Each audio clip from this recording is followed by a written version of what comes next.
What's up, my people? Hey, we got some new music, sounds like to me. Girl, I'm just trying to find out, girl, what's really going on. What's You know what I'm really saying? going?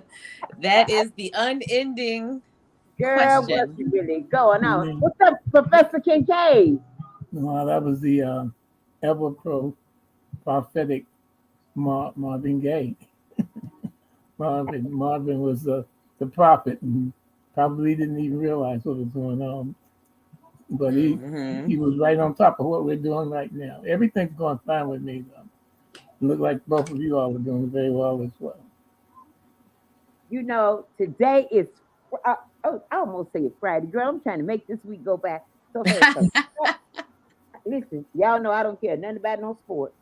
But, honey, it's going to be Super Bowl Sunday. You know? Yeah. Woohoo! I like the commercials. That's what I watch it for, personally. Well, Really? the strange thing about this Super Bowl is um, these are the two most unlikely teams to be in the Super Bowl, and they don't. The tickets cost more for this Super Bowl than any of the rest of them they have. Oh, oh, really? Oh my God. Yeah, they got some tickets for the Super Bowl tickets like for $12,000 and $15,000. Oh my goodness. Whoa. Yeah, I would I'm in never the know. wrong business. I need to be in the ticket scalping business. Girl, yeah. you Well, I was going to suggest that because I live pretty close to the United Center, so you can invest, and I'll make sure you get the turnover. y'all better shut up. Listen, I want to welcome everybody to Opinions, live streams, and podcasts right here on Facebook Live, YouTube, and Spreaker. Please listen on Apple, Spotify, iHeart, and most major streaming apps. My name is Katie Lowe, I'm opinionated, Lorie. I'm Donald Kincaid. and that is Professor Donald Kincaid. How about that? That's why you gotta put some respect on that. Okay. And I want to remind everybody that opinions are like assholes. Everybody got one. That's right. This is an interactive radio show where you can be a guest. You can either come into the screen If you want to be a guest on the screen, all you got to do is in the comment section say, I would like to be a guest, and I will send you a link and invite you to come into the screen. If you just want to call in and talk, you can call 224-484-0962 at any time. Lorie, what's up, girl? What's going on? Hey, so last week we had our first part in our four-part series on the Great Migration and from Jim Crow South to Chicago. So that was great. We talked a little bit last week about sharecropping, the Reconstruction, basically focusing on after slavery, 1865 up through 1916. So this week we want to talk a little bit about really, as I mentioned before, we're focusing on Chicago and the Great Migration. We know that it happened in other cities, other northern and Midwest cities, but Chicago's our home, so we want to talk a little bit about that. So this episode 2 is Sweet Home Chicago, What's Old is New Again, and the focus will be on 1916 to 1970. And with that said, I'm gonna read a little bit about an excerpt from the book by, hold on one second, I will tell you.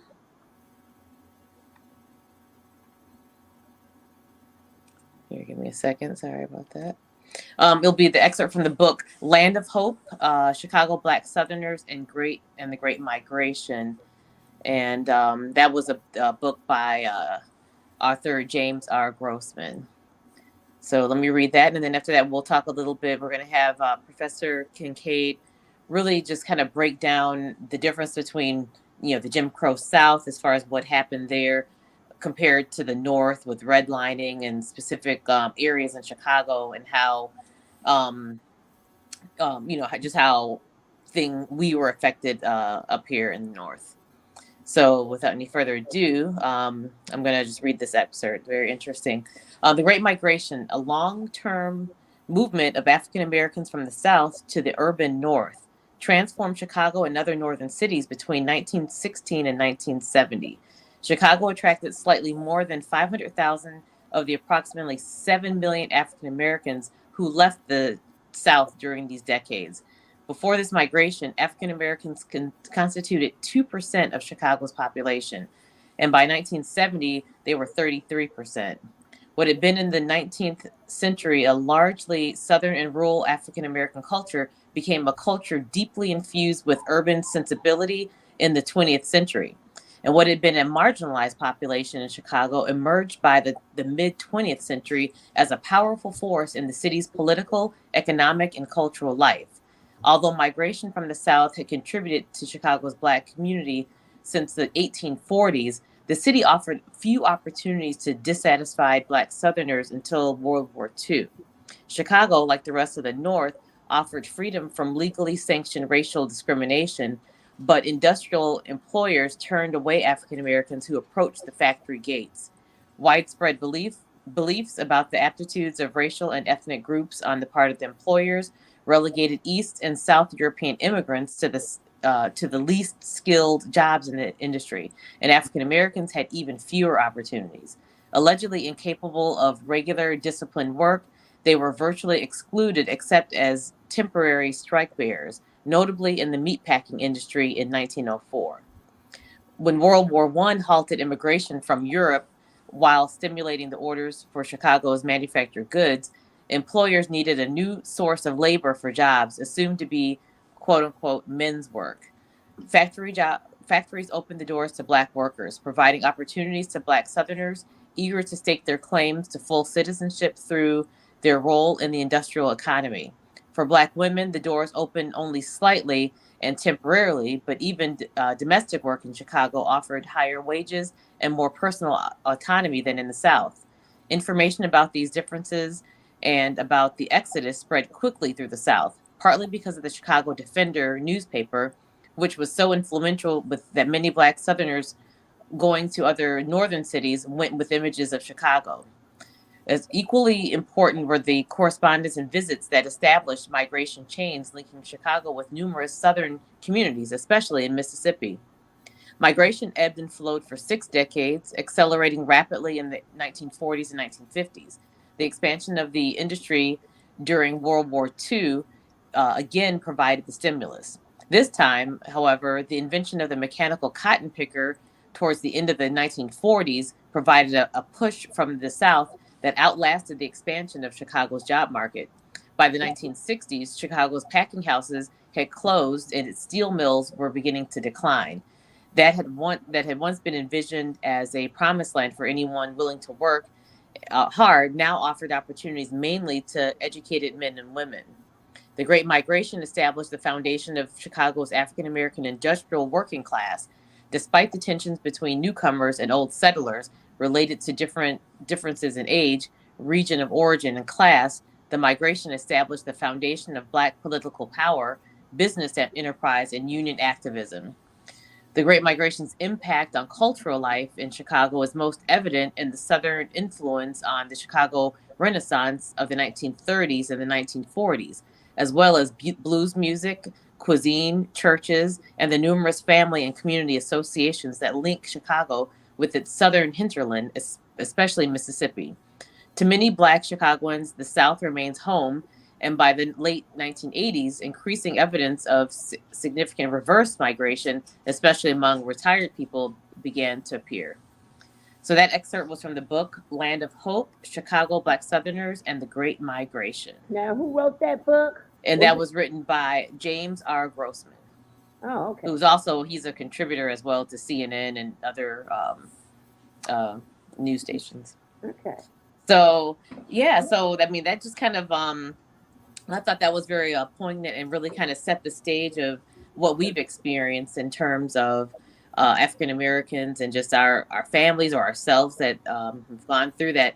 But we kind of want to put a finer point on something. This is where I want to reach out to you, Professor Kincaide, is, I know we talk about Jim Crow South, and in a lot of ways in the North, although it was, different, there were a lot of similar elements in terms of just discriminatory practices here in Chicago. So can you speak to that, to Jim Crow and these other discriminatory practices here in Chicago?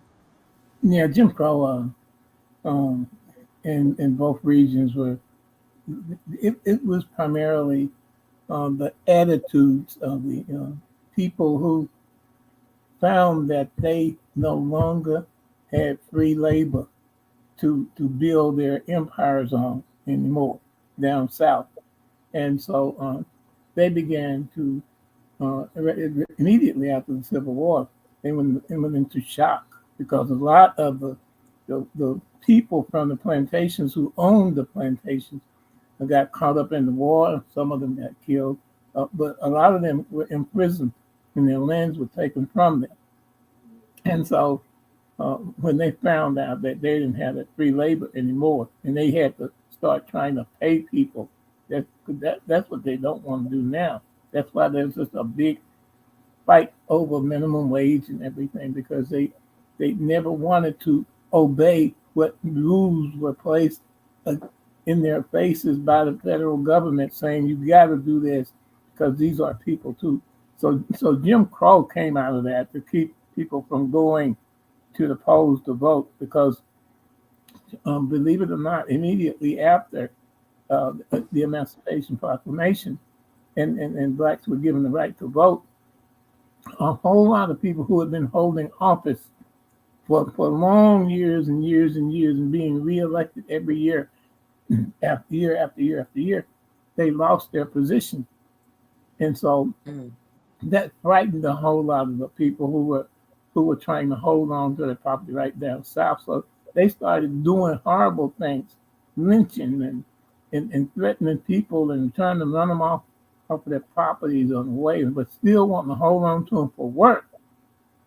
But if they felt like they couldn't keep them down there to work, they wanted to make them leave. And so that led to the migration. But so now that's interesting. I've never looked at it from that perspective. So and didn't realize that. So there was a push to get rid of us, basically, in the Right, South. because if you had left them down there say for instance, Stennis and Eastland, those were the two senators from Mississippi. Both of them had plantations. Eastland's plantation had well over 450 black people working for him. Mm. And so when they became emancipated, that was 450 black votes that were going to go to the poll. And they weren't going to go and vote for Stennis or Eastland. They were going to go vote for somebody black. And so they wanted to get rid of that voting power. And that because that's what frightens them right now. I was gonna say that's what's happening right now with the votes. Because That's they know incredible. we don't have the numbers that they have as far as numbers. We're just 49 million, but we vote in a greater block than any other voting force in the United States. When we go to the polls, if we support somebody, you can count on us to vote for them and stay true. They're the only ones who don't. They say they're going to vote for somebody and shake hands with them and partner up with them and get money from them and go vote for somebody else. Mm. But that's But another you know what show. though? I wonder how some of that, and not to, I know we're talking specifically about Chicago, but this is kind of interesting. I wonder how much of that is true because I heard, and this is just anecdotal. I don't think there's any kind of hard evidence about it, but I think a lot of black people, we thought, oh, okay, no one was going to vote for Donald Trump, but apparently a lot of black men voted for Donald Trump and voted I think Republican. they wanted to make it look like that.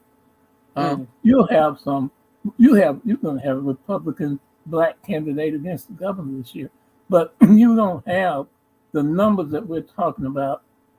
They didn't show up for Donald Trump like he went out and bragged that they would, because they spent a lot of money with a lot of preachers trying to influence the black vote in the presidential election.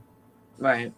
And so you can't really go on. And that's one of the things I did in graduate school. I wanted to try to work with the statistics and stop a lot of the lying that they do when they talk about the polls are saying this and the polls are saying that. I want to know which polls are they Right, talking because about. I've never been included in a poll, to be quite frank. No one's Right, called me. because if you don't, if they say the polls are supposed to represent the way we feel, shouldn't we be asked to, at some Right. point? Yeah. They go to specific areas and do those polls so that the Right. results would come out. That's called skewing. They skew the results, and so it will look like that on paper. And people who listen to that will vote according to that and be swayed by what they say, because people normally are attracted to voting for winners. They kind of they gravitate toward that, but can't pay attention to the polls. So, Right. but in Chicago, up north, let's get to the Jim Crow up north. Up north, it was much more in policy and on paper than it was straight up in your face.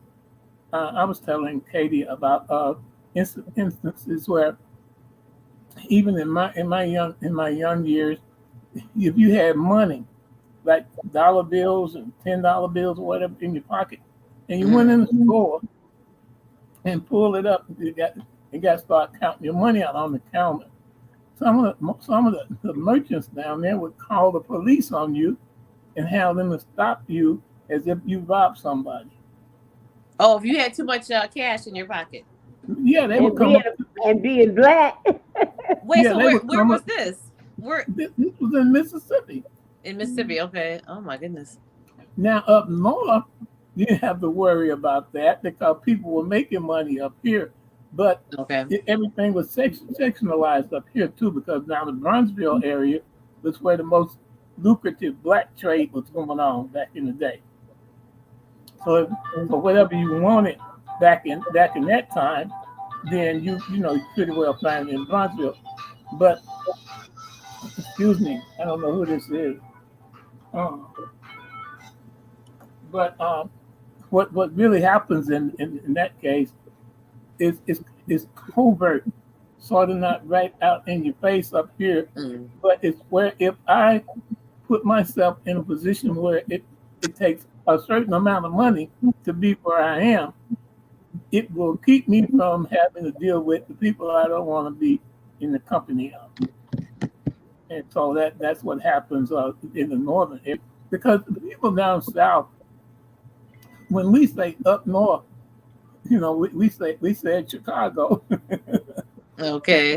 It Because, almost kind of like mid Chicago, synonymous with the. well, a lot of the people a lot of people left the South and would come back when they could come back, and then we were doing similar to what the Hispanic people are doing now, but Mm. a few people would come up here and make money and try to send money back to support their families down south. Mm-hmm. Okay. Yeah, I was telling somebody about that. They didn't realize that we were. I mean, they might be immigrants, but we were migrants. I mean, which is Yeah. essentially we just didn't cross an international border, but it was very, But see, very similar. people up here were making money. We knew people were making money up here. It Mhm. wasn't unheard of to go to work down in Mississippi in my teenage years and work for $3 a day Oh for the wow! whole day, and Oh my uh, goodness. and find a way to, because everything was controlled by the general store. And so you didn't have to worry about eating because you could go by the general store and they'll put it on the book, as they say. And so But they wasn't knew there a minimum wage though that you had to be, or was that before the minimum wage that before minimum wage. laws? Okay. And when minimum wage came along, I mean, everybody thought they were in heaven making $1.65. It's like wow, we actually get paid by the hour. Yeah, but everything was cheaper then. I was talking to a gentleman today about how cheap Elmer Morris and I were talking about how cheap gasoline was back then. 25 cents a gallon, and Oh so you my could. goodness! I wish those were the days. Wait a minute. I'm saying, Let me interject this right quick. You were talking about the minimum wage, right? They were yeah, working for minimum wage. yeah, The federal minimum wage was introduced, the first one was introduced in 1938 at hmm the rate of 25 cents per hour. right. But Okay? Mississippi and the southern states didn't adopt the minimum wage. It was a states thing. Oh, okay. They had to Or maybe it accept it. wasn't that enforceable. Because see, that's another thing Now too. It's like this is on the, I'm just reading this because this is on right. the federal level. This is on, No. like you said, theirs was Mississippi had adopted their own minimum wage. They was But paying, let's say, $2 a day. Mississippi still doing the same thing. Some Okay. of the people in hospitality, like the waitresses and stuff in Mississippi, are making like $3.35 an hour. They have to go on their tips more than they do on the wages. Right. And we Well, have they that. I mean, same thing in Illinois. There's a minimum. I want to say that it's for the longest it was like 201 per hour, and this is like recent in the past 15, 20 years. Let but me see finish that this. but see, But that's wait, Seth. illegal. That they should not be able to get away with that. But because there's no unanimity among the people in hospitality services, Mm-hmm. then if they had unions, then they would get paid. What they do. Yeah. Hospitality has a union. What They is have it? they have them up here. We don't have trade unions Oh, back. you talking about back then. Okay, Yeah, y'all Right. keep For the keep trying to let me get my keep history. telling me Okay. to talk about Mississippi, but you're trying to put me up in Chicago too quick. Mississippi doesn't have, when they bring trade unions to Mississippi, companies close down and go out of the country. mm, The garment industries and things that, like the jean companies and Levi's and all that, they used to have those plants in Mississippi. They're not there anymore. They're empty buildings. yeah. Well, most of that stuff, all the like the fabric industry started going to like to India and then to China. So, Well, you know why, right?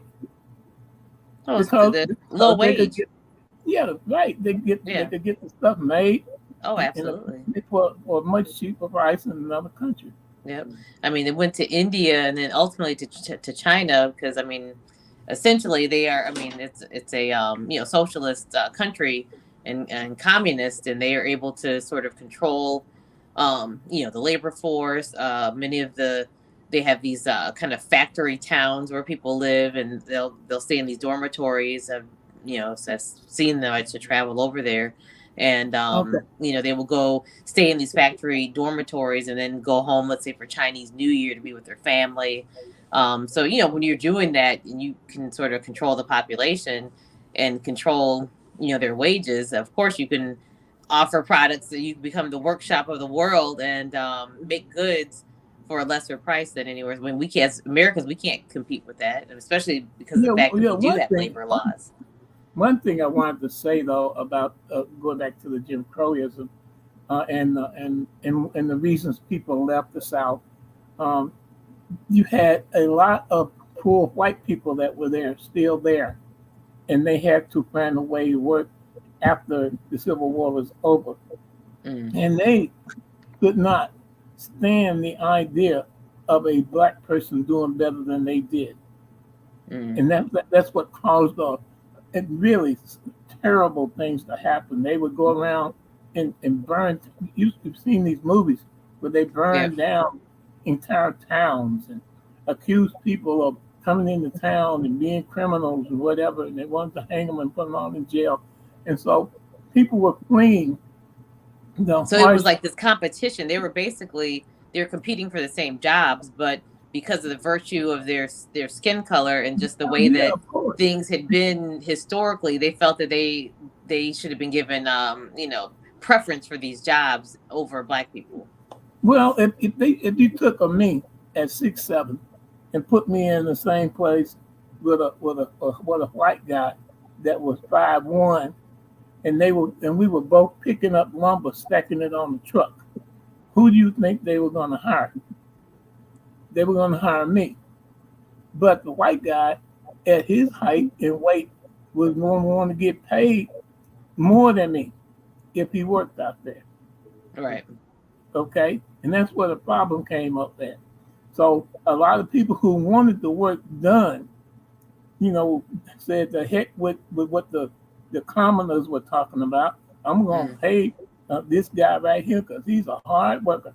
And so I was telling Katie, one of the jobs I worked on, we had to get our checks when they paid us and just head straight on, hit the clock and head straight out the plant. Because people would be standing up there, white folk wanted to see, find some way to find out what we were making. mm. And that wasn't really cool because if you were making more than the guy down below you and he was working, it they found some kind of way to try to move you out of the plant that you were working Now, and this you're talking about down in Mississippi. in Mississippi. In So now Mississippi. Okay, so let's move it towards Chicago then. So we see that this sort of thing is going on. A lot of just the Jim Crow and the different conflicts. So as Black people, we escaped that, or we thought we were escaping that by migrating to the north. But what did we find up here in terms of as it relates to Jim Crow? Was it something similar? Or like as you mentioned, it was just something more on the books, and what kind of things were on the books that made it a similar situation. I think I found community systemic racism of North much more than down South. We Mm. found de facto segregation. Um, Okay, and what is that? that is because of the fact that you live in the neighborhood and on the north side, and there happen to be more white folks over there. Then you move white folks over there, and that's it is what it is. That's what they Mm. say, de Right. facto. Okay. And so when it comes down to the way it looks right now, there's Mm-hmm. not a big mix in the city. But it's a Right. much better mix than it is down south, of course. And but as far as the tolerance I'm not sure that if we look at the way neighborhoods look at us, that some neighborhoods up here are not dangerous for us to walk through at night because we're in the wrong color. And so when you got that, it's not that much different from the way it was down south, just in a different form, in a Right. different flavor. Okay. And So then so I know this the reading that I did, it mentioned about just kind of like World War I and World War II, and a lot of the troops that were kind of leaving, and basically left a gap in terms of labor and people to actually work in the factories in the north. And then also cutting off the immigration from Europe, so that made a labor gap, so that had to be filled. And it just so happened, as what was going on in the South, a lot of us were drawn to these jobs because there was a need for that.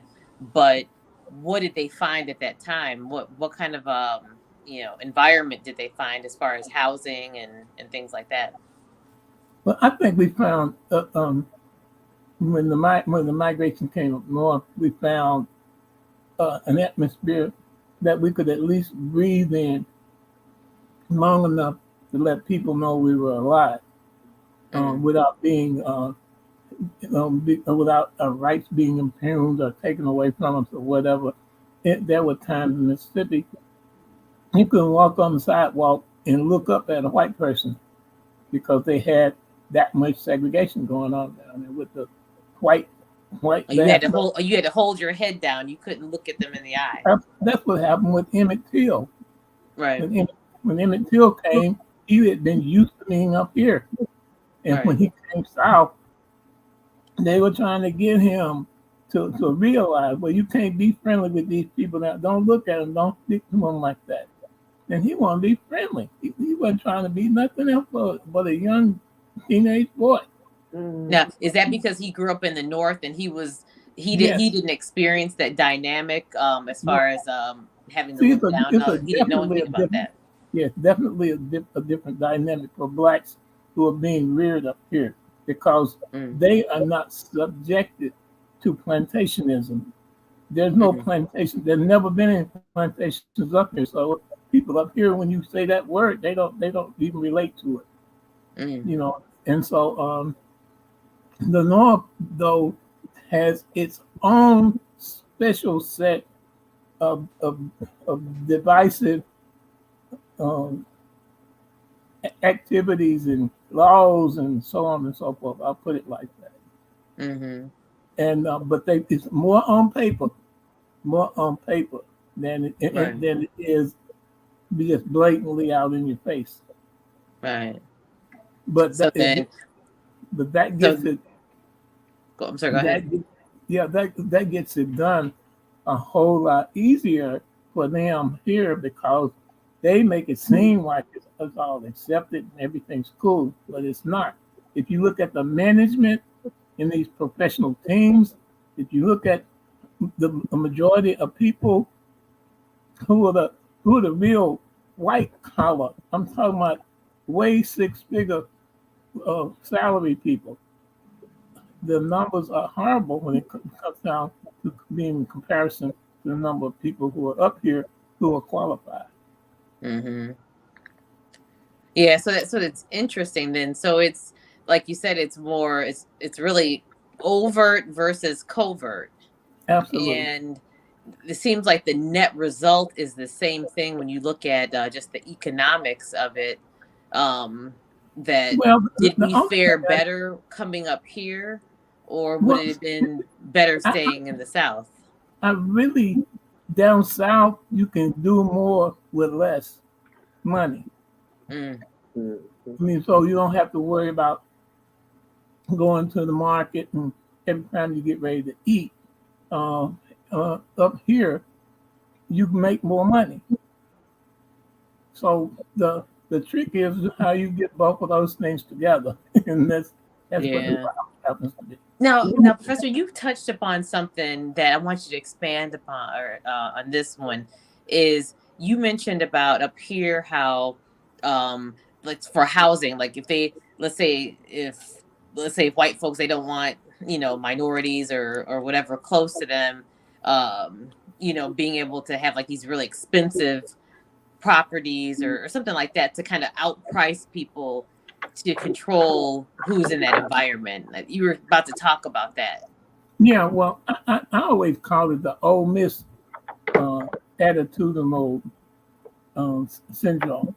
Ole Miss, as you well know, was a school in Mississippi that they had to send federal troops down to in order to integrate James Meredith. Well, now you got people that they put in the paper. This kid's going to Ole Miss and he's playing on the football team and blah blah blah. They just make it just out there. A lot of people, the best and the brightest black kids are being plucked out of their places where they live, and they go to Ole Miss. Well, the attitudes for them being there haven't changed though. Mm-hmm. The social affairs, the places where you meet and you greet and you do different things on a regular basis in the union and all of those places, when you go on that campus, you can tell those places were not built for us to enjoy ourselves in. We're uncomfortable. Mm-hmm. So some of the same thing is going on here when it comes down to things that people like to go out to. Think about it when you go shopping, but people are not in there staring you down or following you around in the store, kind of thinking of stealing things. But there are some places you don't feel comfortable in when you go in there, and there are some places that are put out of reach for certain ones of us to be able to go to anyway. Mm.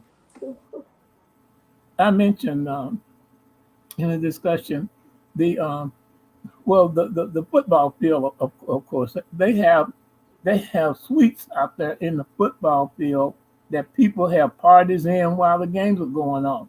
Oh, and, yeah. Mm-hmm. A lot of us don't even know that those things are up there unless somebody invites us up there. Right. When I went out to the horse track, we had a meeting out there. It was an investment meeting. There's a place out there that you have to be supervised to go to the elevator and go upstairs to these places. Mm. And so I'm kind of sitting here watching this stuff, while we were going through, saying, "Oh, Jesus, what if I came out here and just wanted to come in here? I would never get in." But I was invited, and they pinned a little name and and everything on, so I could move freely about, and I was greeted. But what about the people who just want to go in and see what's going on? They will never get in that place. So basically, making these exclusive spaces that you have to be invited in by someone. And so just like they got that place out there, highly secure, and it's supposed to be public, because people go out there and gamble on horses, the horse racing. Right. But they have gated communities that do the same thing here. And like country clubs, that could be a good example of that too, right? Definitely. And so Tiger Woods has given us admission to a lot more country clubs than we ever been admitted to before. Believe it or not. That's interesting. So let's say between the years of kind of going back to frame our conversation here. So from 1916 to 1970, I don't even know if there were any, let's say, country clubs, but probably were. It would be safe to say that we were probably not involved in any of those. That were country. They're always going to be those exclusive kind of clubs, the President's Lounge. I remember the picture trading places that Eddie Murphy did. Oh, yeah. Okay, you remember that club that they had was exclusively occupied by rich, old white men, no women. Yep, that's true. That's very true. But you have places like that, and so of course, I mean, I don't blame people for wanting to do that. If you can afford to do whatever, then do that. But then again, don't think that you can take the government and force it to make a difference like that in people, because we are all born here in this country, and we have rights, and that's where the problems come up at, because then they want to carry those private thoughts and clubs and things that they pay for and put and impose those things on us so that we'll get out of the line and let them go up front, and then they're driving their car down the freeway and we won't get out the way because we're in an older model car or whatever. That's silly. Right. And so that's highly improbable for it to happen, and that's why you got so many people now rebelling, because here's this brother saying, my car might be a 1981, but it's mine, and if you bump into it, you're gonna get shot. That might be his attitude, and so right. but not saying that's acceptable as far as we're concerned, but a lot of people are tired because they know that the wrongdoing has to stop at some point. Now, let me bring it up to the 1910 through 1970. You had some wars that went on, and because those people left in large numbers and went to World War I and World War II, and during that time they wound up in the Vietnam War as well, in Korea. So that's when we wind up, as in a large part, being part of the military, because in the early war, like in the Civil War years, they wanted black people in the war, but we couldn't fight. We weren't supposed to be out there fighting nobody else with no guns. And so later on, they found out that we were better fighters than they were. That's why you got the Tuskegee Airmen. You hear about them all the time. Tuskegee. Those guys took some of the worst planes that they had and shot down more other planes, of the opposition than any other fleet of airmen down there. And when they found that out, they tried to keep it a secret. Some of those guys have passed on, but the ones who are still here, who are older, they're just not getting the recognition for what they did here. That's true. We really just now started hearing about them in the last 20 years or so. Of course you did. Yeah. And so that ought to tell you something. And that's not coming from down south. That's coming from Washington, D.C., where we should be recognized from. That's coming from the capital of our country, where things to be made right. But when we look at the kinds of different things that, what I call them is racial and cultural differentials. And I can't force Motown music on people who like country music, okay? Right. Because that's what they grew up listening to, and so I can either, if that's what they're playing on their radio in their truck, I'm not gonna get in there and tell them we need to turn to 103.5 or something.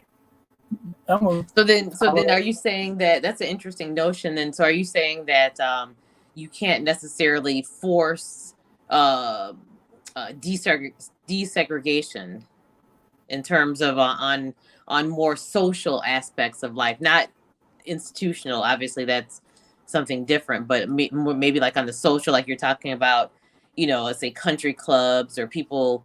I think what you do when you do that is you do more harm than good. In fact, what they do is they find a way to make adjustments. They made adjustments to integrating the public schools. And so to the point where they took the resources out of the school and did not send the proper resources in there to fund the public schools. And then on the side, the ones who really didn't want to be in the public schools wind up forming their own little academies and so on and so on and so forth now. So now what do they call them now? And the federal government's paying for these private schools now. Are you talking about like the charter schools? That's correct. Okay. And they just changed the name of them, right? Because and if you had the further south you had gone, before they came up with this idea about charters, the schools down there were lily white. No, they would not. They didn't have any black instructors, janitors, nothing. Mm-hmm. They were white, and those schools now have a sprinkling of black people going to them, and they're getting funded. Right. Now, here's something interesting that I found out. This is kind of a funny thing, just to kind of deviate from our subject here, but there, I was on. It was a forum that I was on, and people were complaining about Serena Williams, that she was giving some money to another country for some schools, and they were saying, oh, she shouldn't. A lot of black people, were being very critical of her on this. It was like on a Facebook page post, I believe, and they were saying, well, she should invest money in other places, blah blah blah. But the thing is, though, I told them, I said, well, first of all, she's a celebrity. She can do she's a free human being. She can do whatever she wants. But the other thing, my other point was that, after I did some research, I found this out. There are 300 Black-owned, basically, was it kindergarten through, I think it's kindergarten through 12th grade, schools. Right. And they're all under the charter school type of structure. So, and actually, as a result, I started giving a monthly donation to one of the schools that's actually here in Chicago. But yeah, so I think that, yes, it does take away from public schools, but we do have the opportunity to open up our own schools, or send our children to these schools that are already set up. I mean, there's 300 Black-owned schools in the whole of the U.S., and I want to say there are at least 5 here in Chicago. So maybe more than that. You familiar with the statistical normal distribution curve, right? No. Okay. Well, the normal distribution curve it looks like an upside down U. Oh, the bell curve? Yeah. On the chart. Yeah. Okay. Now, if that curve was normal, then both sides of it would be equal in terms of, the side on the left, which would be the negative side, would be equal, and the side on the right, which is the positive side, would be equal to the left. But It's not. It's the wrong way when it comes down to those schools you're talking about. There are so few of them in comparison to the other schools. Remember, the people who have been in control of education ever since they've been over here have not been us. And at one time, it was against the law for us to learn how to read. So we're just not picking up. And I'm not fussing, but I'm telling you the truth. Don't get caught up in the I don't want to say the bad word.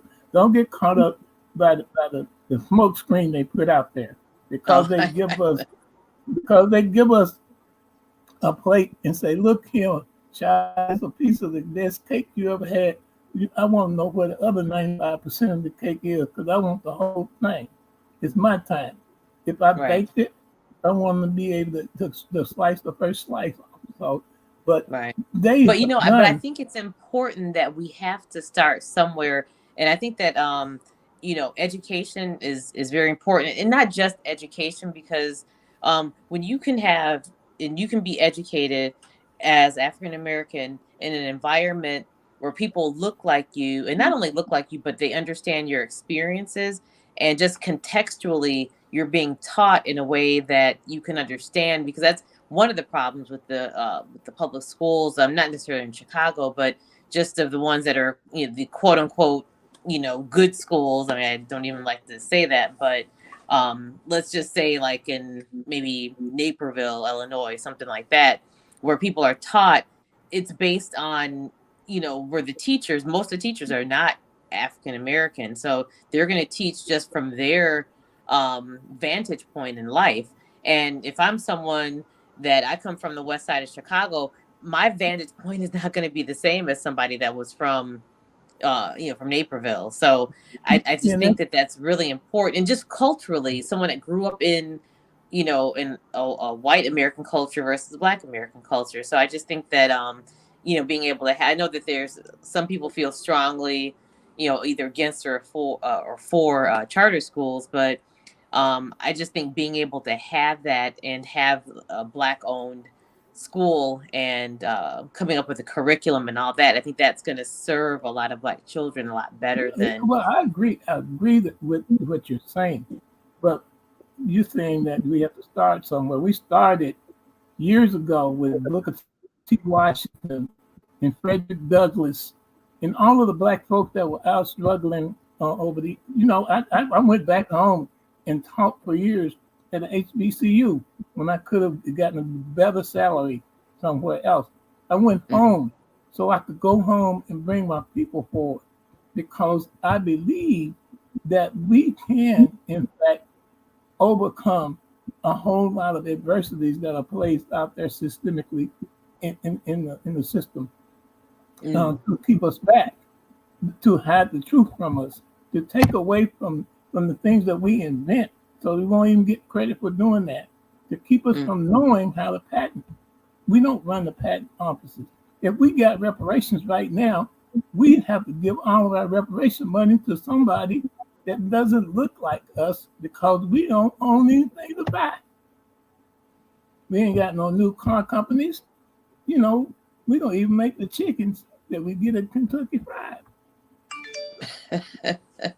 You know what? I wanted to say that our first Black schools, they started in the homes and in the churches. That's correct. There was one person That's that true. would learn, that was fortunate enough to learn to read and write. And that one person would go and teach the rest. And usually it was in the home or in the church. In the church. And a lot of times when the Southern whites found out that they were doing it, they maimed them, they killed them. Sometimes if it was at a church, they burned it down. That's the reason that the Jewish people are having such a problem right now.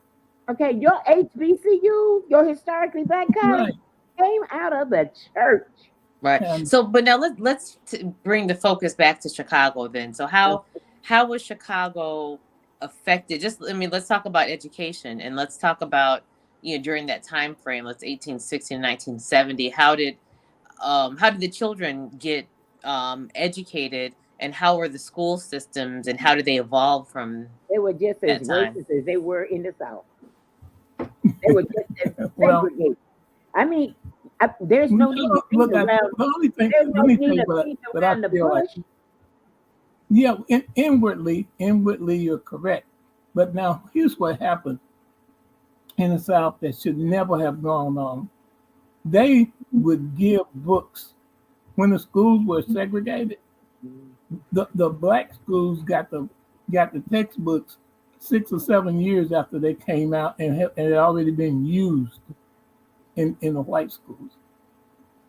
Up here, from what I was able to find out, because I did a textbook study. Mississippi wouldn't even give me the list, so that I could do a content analysis of the civics textbooks to find out what kind of racial images were being taught in them. And this is 1978. The State Department sent a message back to my major professor to say, well, who is this Kincaide guy that wants to he's writing a thesis on content analysis of our books? Well, he's telling me he needs to get another topic. He need to get another topic because our books are okay. But they weren't, because they were all being taught. So no bias there, huh? No, because they don't see bias, because they were the ones who were choosing the books. And so when you there's a thing called indoctrination that I hate. Now I can come here with you and converse amicably and reasonably as an intelligent human being, but you have a right to your opinion, and she has a right to hers, and so I need to hear those things, okay, and see how much weight they have, and weigh them so we can reason together. But they don't want that. If they did, they would streamline the educational system in America. The same standards for Harvard University would be for the HBCUs, because if you say it's an education, it's supposed to be that. You're not So one person from one school is not supposed to be better equipped than the other person if he's truly educated with a degree. right. So then are you saying that the schools in the north, let's say in Chicago, were the same as the ones in, let's say, Mississippi, or do you think there was a like how did No, I the think the quality of racism. I education? think the racism among the people who were in control of the government system that virtually controlled the schools and funded them and so on had as much had as much bias and bigotry in them as they do down south. Because another thing that goes along with the people who have money, they become more and more conservative, white or black. Mm-hmm. When you find people, when you find people who have money, as we get better in society, instead of wanting to go back and help those who are less fortunate, we'll want to separate ourselves from them and say we ain't like that. I don't Oh, want. well, that's what happened to. I mean, and I don't. Next, actually, in our next segment, we'll talk about that next week. But Yeah, that's what happened on like the west and the south side. A lot of people once the black middle class, once they really exploded, they left those areas and they went to right. the south Okay, suburbs and west now suburbs. I can see that happening if you don't forget where you came from. Mm. But because I would very much hate right now for my grandbaby to grow up and we having the same conversation when she get 18. She Mm. was just born a couple of months ago because I'm not gonna let that happen.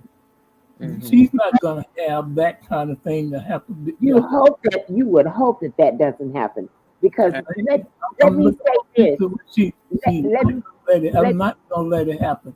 The okay. reason I'm not gonna let it Let me happen say because this. I'm gonna leave her with enough resources to get away from it and not have to put up with it. If she got Okay, her own resources, she have movement, and if she chooses, then she gonna have to deal with it. If she, if I don't give her the option, then she'll have to deal with it. okay. That's Let me say this, and you can call me the devil's advocate if you like. I'll all. accept it. I'll accept it with a smile. So this is 2022, Okay. and we are still dealing with some of the same educational components that they were dealing with back there in the 60s. Our education that they're giving our children is not equal. Okay? They talked about integrating the schools. They don't have to integrate the school, just give them the same education that you're giving the other children. Right. Okay? But That's I would all I'm probably saying. challenge you on that, Katie, because I think that I mean a lot of strides have been made since that time. And I know we're I gonna can talk about show you that some next week. schools on the But south I'll side just of say this though, is Chicago. that there's a bigger divide between the classes now, because at that time, you really did not have a big black middle class, so now, because education opportunities have gotten better, not to say that they are where they should be, but there are so many black people that are, and I'm not even talking about celebrities, I'm just talking about the black I middle think you class. are. And that, huh? I think you're talking about Oh, absolutely celebrities. not. I'm not talking about celebrities, not at all. i'm talking Okay. about I'm Can talking let, about us. yeah, let I'm me throw talking something about in there. my family. I'm talking about, I mean, the black middle class that have, have made it, and they've made it out of poverty. But then there's also still a black underclass that are, still in very hard, tough situations that in a lot of ways the black middle class is kind of, I'm not saying intentionally, but just by virtue of, what has happened, they left them behind. So we didn't have that back, I would say, from 1910 to 1970. We didn't really have such a huge black middle class, and in fact, a lot of the black middle class has gone back to the South, to Atlanta. They're opening up business. There's such a huge explosion Cost of of black living, businesses. I'm cost of sorry. living, cost of living cheaper than it Right, is right, but up here in the Midwest. I guess, but that's my point, is that there's a lot has happened, but there's a lot that I think that as black people that are of means, that we could do a lot to help out each other, that we're in a very different situation. I guess my point is we're in a very different situation than we were in 1960, let's say, or Okay, 1910 even. All right. Well, let me speak from this perspective here. And one of the biggest problems I had on all the grants and things that we wrote for at the HBCU, one of the biggest problems I had was that the HBCUs in Mississippi, especially the one I worked at, was formed in a cotton field. And we had to get the cotton field mentality out of a lot of the kids who came over there so that they wouldn't settle for less or figure that they, that it was okay for whatever somebody gave them.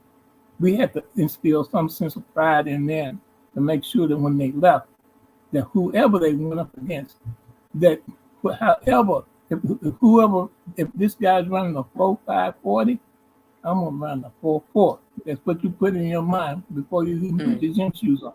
And so you are both correct. There are a whole lot of things that are going on now, but the educational disparities that are here, there are underlying reasons. We're going to touch on that later on in the discussions, I'm quite sure, because when you place the value of putting a person in jail over educating him and trying to get him where he could have a good job and be self-sufficient, then there's something wrong with that system.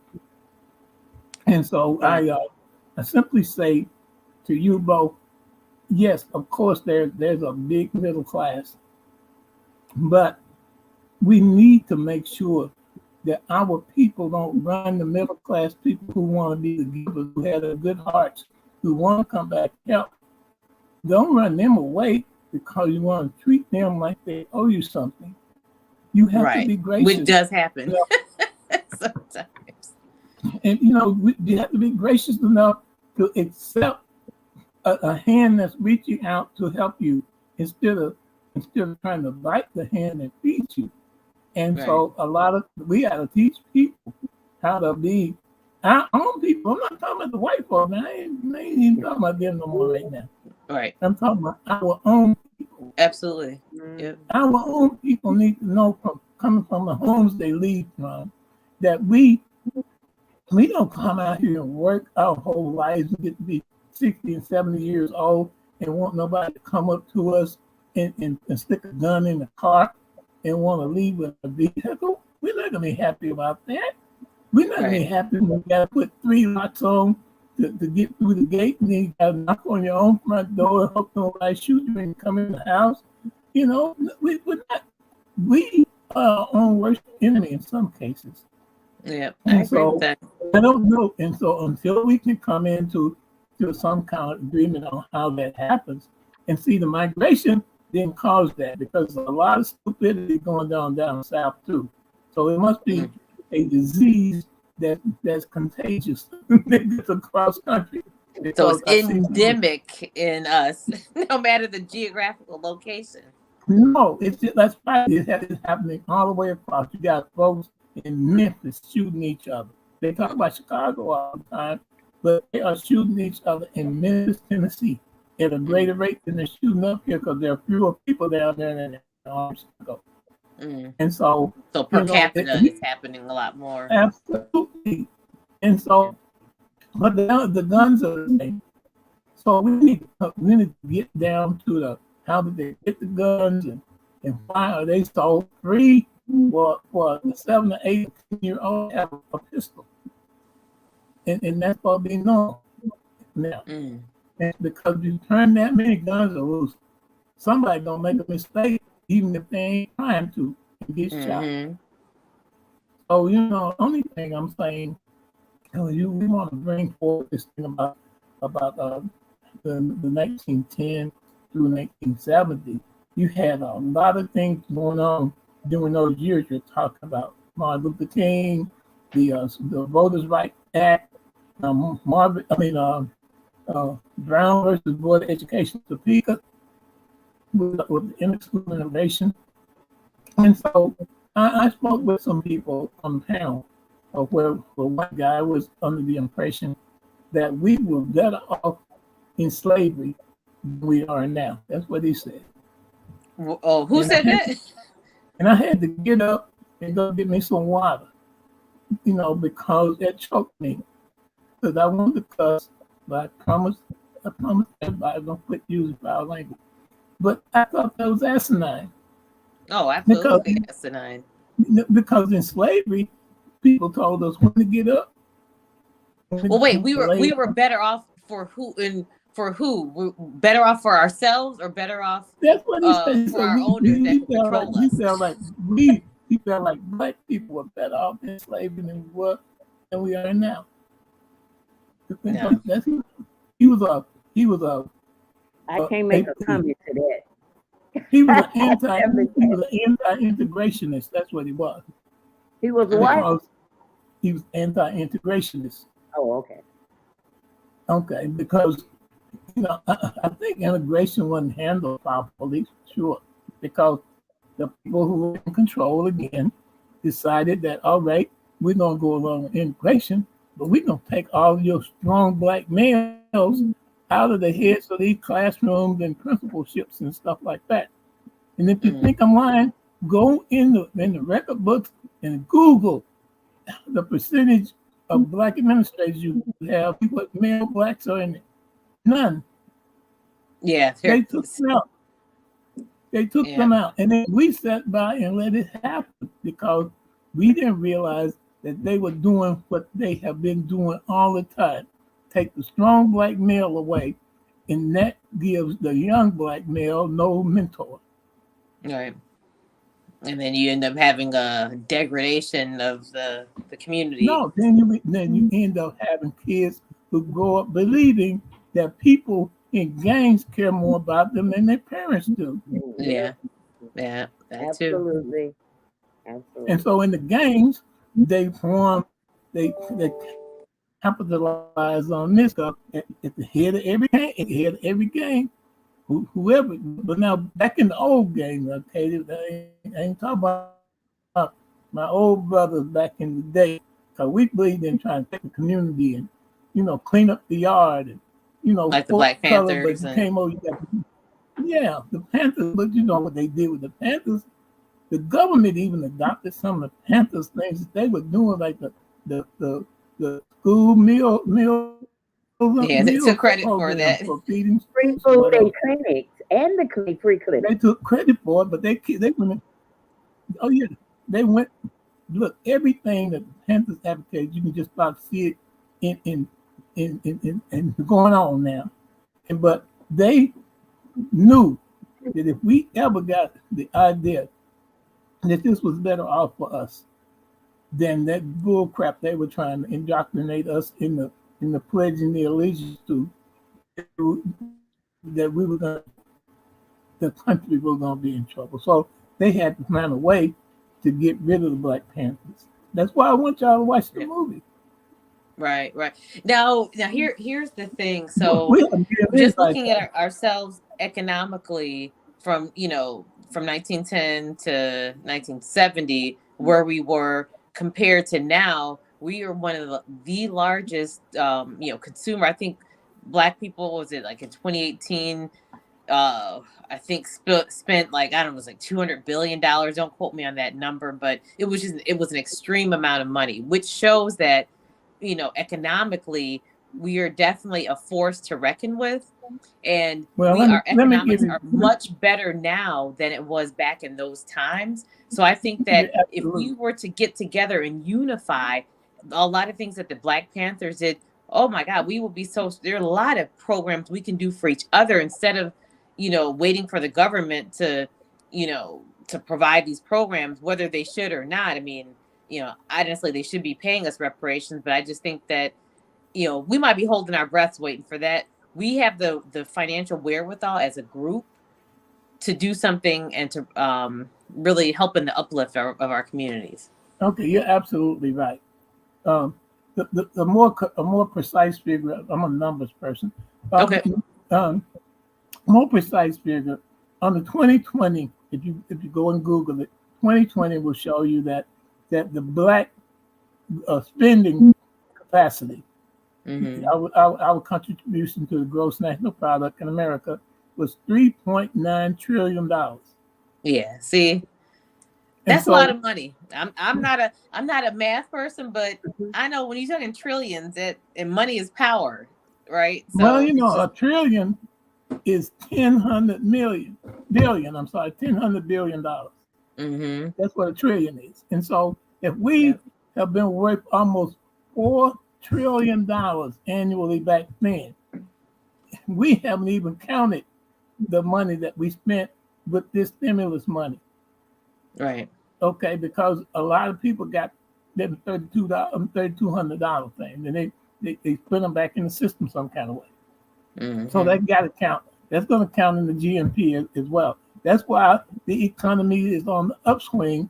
When you hear them talking about the economy's not so bad off, that money, we're the ones who got to unspent the money. Right. But the white folks in the South, they got the money too, didn't put it back in the system because they don't want the government to progress no way. Right. They have safes in their house. They have safes in their homes where they keep cash money. They don't try to circulate it back in the system. They do You know, everything. They go and they put the houses, they build these little houses and apartments and stuff, and they put them on Section 8 program. But they say we're on welfare. Right. And you know, Section 8, you're I'm sorry. saying that, and it reminded me of a congressman. I believe he was a congressman who got charged in Washington with some corruption, and he had his money in the deep freezer. That's right. Look, I mean, let me you tell know, you what you they did, said that, but as soon as you said that, it came to my mind. This Katie. man had Yeah. his money in plastic, and he Katie, had it. But here's the thing though. A lot of wealthier whites, what they do, because money in savings is the worst place you can put it. They're investing it, and that's how they become, millionaires and billionaires well, by who investing. controls the stock market? I mean, and so they say it's against the Securities and Exchange rules to get stock tips and secrets and stuff like that. But Right. how do you think they get ahead? Right. Well, it's because they're investing in the stock market. No, But because one somebody's telling them what to invest in.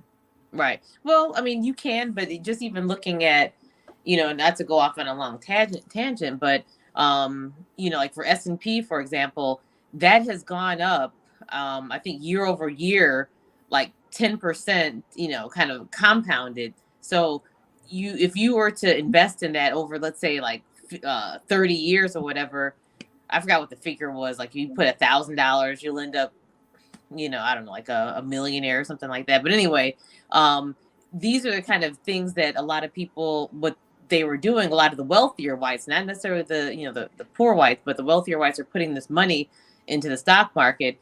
And now a lot of people have invested, Black people have invested in the stock market since with the stimulus as well. So we're finally trying to catch on to this. But the other interesting thing is like, two steps ahead and one step back. What happened with Robinhood, they made it where people could actually buy fractional shares of stock.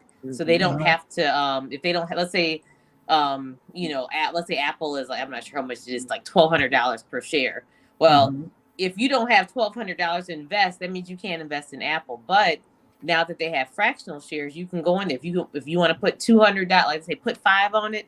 If you want to put 200 on it, you can do that. But then the government got upset about that, and they really cracked down on Robinhood. But I think there was nothing they could do about it. But yeah. So now I guess my point is that now, not that the playing field is leveled, but it's starting to get more level where people can, if you make the right decisions and you invest, you can you'll have something for the future and for your your family for the future. Well, this may sound funny, but I I believe what we need to do, since the numbers that we're talking about are so small in comparison to the whole country, if we could come together and trust each other, find a way to do a conglomerate investment program, then we could control large segments of money where we waste money at. We waste money on interest they charge us on loans that we get. We waste a lot of money on that. We waste money paying insurance companies exorbitant fees because we're redlined in programs because we're black. Yeah. We waste if I went and you two were over in my investment club and I had 997 more people that I was representing when I walked in the State Farm office, and I said, look, me and my conglomerates want to buy State Farm, so what kind of rates can you give me? And I put the thing on the desk and she sees these names. Mm-hmm. She's not gonna let me walk out of her office without giving me the best rate she can come up with. Right. And so we don't do that. And as long as they can keep us divided, that's the Willie Lynch thing. As long as they can keep us playing against each other. Right. They'll I mean, but us. there are some exciting things happening in that perspective. There was a I think I was telling you about this, Katie. There was a group of people, neighbors. They got together on the south side of Chicago and they purchased this building. I want to say that it was in South Shore. Mm-hmm. And they purchased the building. I want to say that maybe there were about 60 units in it. It was really, I'm not sure if it was a historical building, but it was, just really in disrepair, very old building. But the neighbors, they pulled together. I think there was a white guy that was one of the neighbors, but the majority of them were black. And there was a lawyer. She, drafted up the contract and all that, and they purchased it. And they made affordable housing in these units for rental housing. So this group of 20 people, they're all the owners and the landlords, and they're also working to put like retail in there as well. So I don't know if you heard about that story. That was a wonderful idea, and that's one thing that happens up here that doesn't happen down south, because down south the availability of that kind of investment capital is not there. You got people living from check to check down there more than anything else. And Right. So if you could, my suggestion to them is to start a $1 a day saving program. And if you got a trust problem, get some members of your family to represent you in turn. Make sure that our money goes into the same account though, and then it becomes an investment fund, and you use it to make money with. You use it to go buy your old. If we don't buy used cars from somebody, why can't we buy wholesale cars and sell it to our own people? Yep. Why can't we turn those profits that we've been putting in other folks' hands who move right on the edge of the community and get close to us, and they put their stores, and they're not even from America, and they wind up getting rich enough to buy their own houses after a few years with our money. Right, that's true. So Okay, the story that I mentioned, I think was, I don't know. I don't know if this is your story or not, but neighbors band together to buy a building and revitalize Jackson Park Highland corridors. Yep. Okay. Yep. Yeah. Yep. This On 7051 South Bennett. This just happened. Yep. Yeah. Yep. That's correct. So that's what I'm talking about. I think it's so these things are happening. Bennett Avenue. Yeah, see, but I always pass by buildings up here that we can convert over because they're just sitting up there, and it's not just here too. I know we're talking about Chicago, but in a lot of places where people have moved away, and they're waiting for the folks to leave, so they can come back in and take over the property cheap and build it back up, and then turn it into condos or something where they can make more money off of them. It's pitiful. It was priced at $600,000. 27 neighbors pulled their money together, raising more than $280,000 to purchase the residential and commercial building, and they are renovating. Well, they have a whole lot of opportunities similar to that right now going on, because there are houses in areas that are coming available. People pass on, they don't have anybody to inherit their properties and stuff.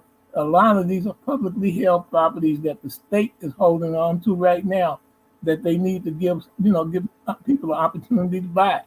But unless we find out about them, somebody will ease around and get a hold to the list, and then they'll all of a sudden they'll go into real estate and make money with those houses.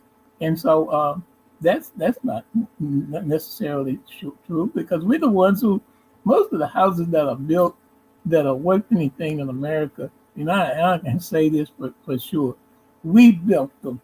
We were the architects who came over here that knew how to take stick wood and bamboo canes and everything else and make some strong building that we could live in out of those structures, and how to take straw and make bricks before we left Egypt.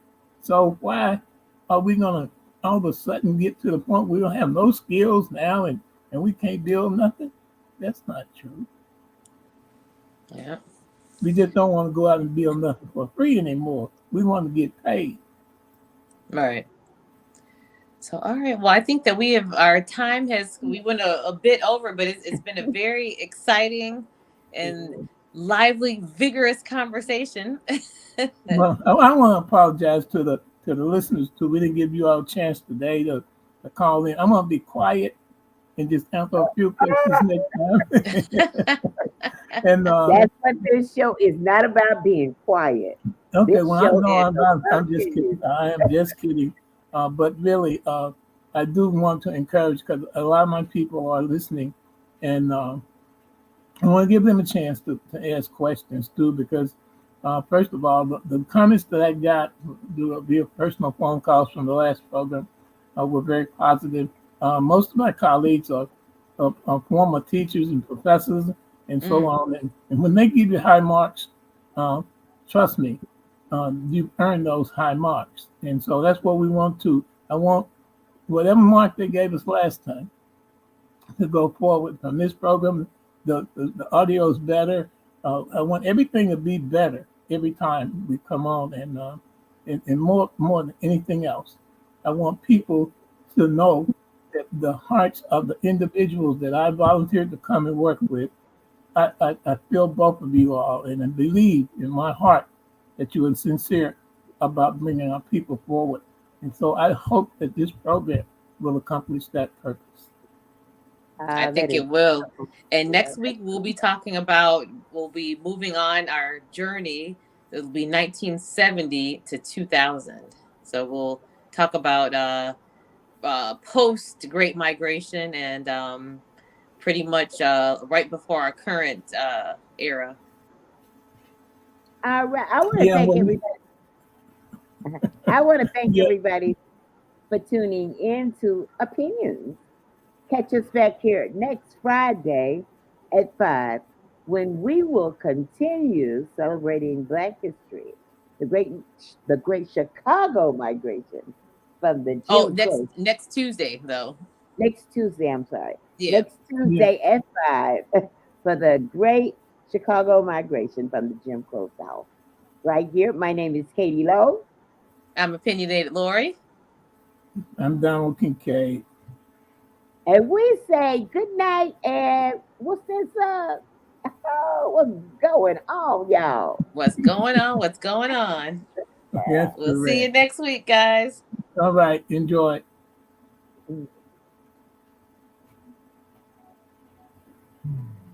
Woo.